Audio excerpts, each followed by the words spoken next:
Olá, você está no canal Hidros Meio Ambiente, eu sou Ricardo. Neste vídeo nós vamos falar a respeito do terceiro aspecto do ESG, do conceito ESG, que é o conceito de governança, o G do conceito ESG. Nós já falamos a respeito do aspecto ambiental, que é o aspecto E, o environmental, e também do aspecto S, ou social, que é o social. O conceito de governança é aquele que amarra os demais conceitos em apenas um só. Ele faz com que haja uma coesão, então, desses três aspectos, fazendo com que as organizações funcionem no sentido de buscar a sustentabilidade dessa organização ou dessas corporações. Acompanhe comigo agora, então, este estudo, onde falaremos desse importante conceito da governança corporativa. Falaremos hoje sobre a terceira parte do conceito de ESG, ou seja, a parte de governança. Ao lado do aspecto ambiental e social de uma corporação, de uma empresa, nós temos os aspectos de governança que são tão importantes quanto os outros dois. A governança compreende todos os processos de governar, como a própria palavra sugere, seja o governo de um estado, de uma nação, por um mercado ou por uma rede, sobre um sistema social ou através de leis, de normas, de poder ou também de linguagem de uma sociedade organizada. Então vamos desenvolver a análise ESG sobre o aspecto G da governança. Sem uma boa governança, dificilmente uma empresa terá foco no longo prazo. Sem uma boa governança, o relacionamento com os stakeholders, ou seja, com aqueles atores, aquelas pessoas que estão envolvidas, os atores que estão envolvidos no processo de governança, pode não ser sólido esse relacionamento, pois é necessária a governança para o estabelecimento e também para criar o respeito às políticas, às regras e às normas de uma companhia. Das três frentes ESG, ou seja, ambiental, social, a governança, que é o terceiro, é a velha conhecida do mercado financeiro. E sem uma boa governança também, a empresa pode não empregar os recursos da melhor forma possível. Ou seja, a existência dessa empresa fica comprometida, assim como a possibilidade dela causar impacto ambiental e social, ou seja, desempenhar o seu papel nos outros dois aspectos do conceito ESG, que são o ambiental e o social. Uma boa governança é a base para que a empresa, então, realize bons investimentos, mantenha o foco no longo prazo e estabeleça e também respeite as políticas e códigos de conduta necessários à sua existência, necessárias às suas ações. Na parte da governança, são avaliados, entre outros aspectos, a composição do conselho de administração, olhando, por exemplo, para a independência dos membros desse conselho e também para a diversidade de perfis dentro do mesmo. Também verifica-se os comitês e também as políticas, a transparência, a ética, os princípios éticos, os princípios de integridade e também de relacionamento com grupos minoritários que porventura existam, entre outros quesitos. Outros pontos que são necessários atentar são o plano de sucessão ou planos de sucessão de executivos-chave e também as políticas de remuneração para esses mesmos executivos. A agenda de sustentabilidade, que no fundo é aquilo que enxerga o conceito ESG, ela poderá não ser genuína e ainda deixar de ter sucesso se não tiver apoio do CEO, ou seja, do executivo principal da companhia, normalmente é o presidente da companhia, e também se não tiver apoio do conselho de administração desta empresa. Portanto, o CEO e o conselho de administração têm que estar engajados. Também é importante observar a diversidade no conselho de administração. Um conselho ele pode e deve buscar diversidade de perfis e experiências dos seus membros.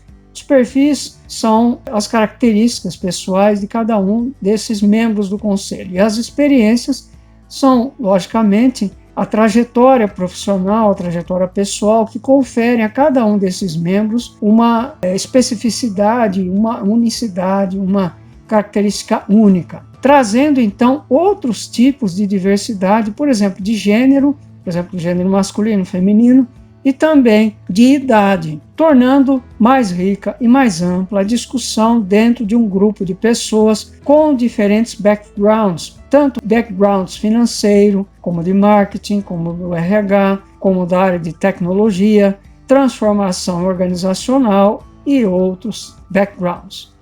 Um exemplo aqui, nós temos o exemplo 1 e 2. Exemplo 1, é de uma empresa de varejo que busca crescer a sua plataforma digital. Ela pode e deve ter, por exemplo, no conselho, alguém com um background de tecnologia de informação, de tecnologia digital. O exemplo 2, uma empresa industrial que busca a sua internacionalização. É importante, é interessante que ela tenha alguém no conselho com vivência internacional. Além da diversidade de perfis, outros pontos que nós podemos considerar na composição do conselho de administração são os seguintes. Por exemplo, mas não somente, os acionistas minoritários estão sendo representados? Outra questão, o CEO e o presidente do conselho são a mesma pessoa? Isso é importante que sejam a mesma pessoa. Outra pergunta, qual a frequência com a qual esse conselho se reúne? É importante porque as ideias, as decisões, elas são tomadas dentro dessas reuniões e a frequência dessas reuniões também é bastante importante. É importante também analisar os comitês. Muitas empresas têm implementado comitês que se reportam ao conselho de administração ou ao CEO. E esses comitês, que são compostos também por pessoas externas à organização, além das pessoas internas, têm ajudado na melhoria da governança e também na implementação e gestão de temas importantes dentro da agenda desta empresa, desta corporação.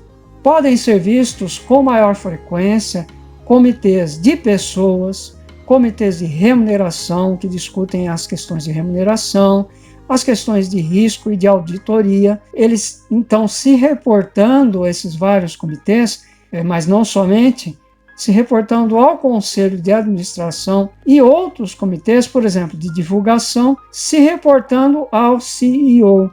Então, acredita-se que uma tendência seja a criação de comitês de sustentabilidade ou ESG, o que ajudará a impulsionar esse tema nas empresas. Ou seja, os novos tipos de comitês poderão englobar comitês justamente de ESG ou de sustentabilidade, como queiram chamar. Outros pontos relevantes em governança que têm que ser analisados, considerados, são a transparência na divulgação de informações a respeito das atividades da empresa, o histórico de relacionamento com os acionistas minoritários, ou seja, todo um registro que é feito, um histórico que é feito desse relacionamento. Além disso, planos de sucessão de executivos-chave e a política de remuneração, como já colocamos também anteriormente.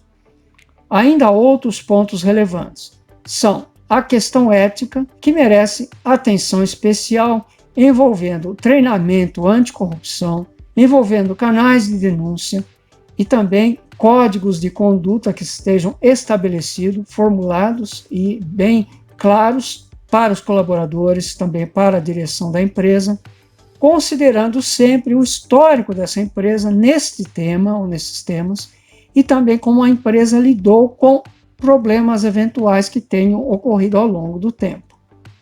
Ainda outros pontos relevantes são o seguinte: o fato de que existem empresas que têm apenas ações ordinárias, ou ON, mas nem por isso têm boas práticas de governança. E, por outro lado, outras empresas que têm duas classes de ações, ou seja, ações ordinárias e preferenciais, ON e PN, mas apresentam assim mesmo padrões éticos elevados. Ter uma ou duas classes de ações é um dos pontos que devem ser levados em consideração, mas não são o fator determinante para se avaliar a governança de uma empresa, determinar se essa governança é adequada, correta ou não. Só fazendo aqui um adendo e uma observação. Ações ordinárias, para aqueles que não sabem, ou ON, são aquelas que conferem direito a voto e participação nas decisões da companhia dentro do conselho de administração, dos seus membros. E as preferenciais, ou PN, são as que têm preferência no recebimento de proventos, mas não dão direito ao voto. Então, do equilíbrio entre nessas empresas, ou em uma empresa, entre estas ações ordinárias e também ações preferenciais, se analisa também a questão de aspectos de governança. Aqui está a referência que nós utilizamos, as notas de aula do curso ESG, a Revolução da Sustentabilidade da Exame Academy. Eu agradeço a sua presença conosco nesse vídeo mais uma vez. Convido você a que curta, que compartilhe, que também faça a sua inscrição no canal, porque é muito importante a sua inscrição, e também para que você possa receber alertas a respeito dos próximos vídeos. Eu convido então você a que esteja conosco nos próximos vídeos, e até lá!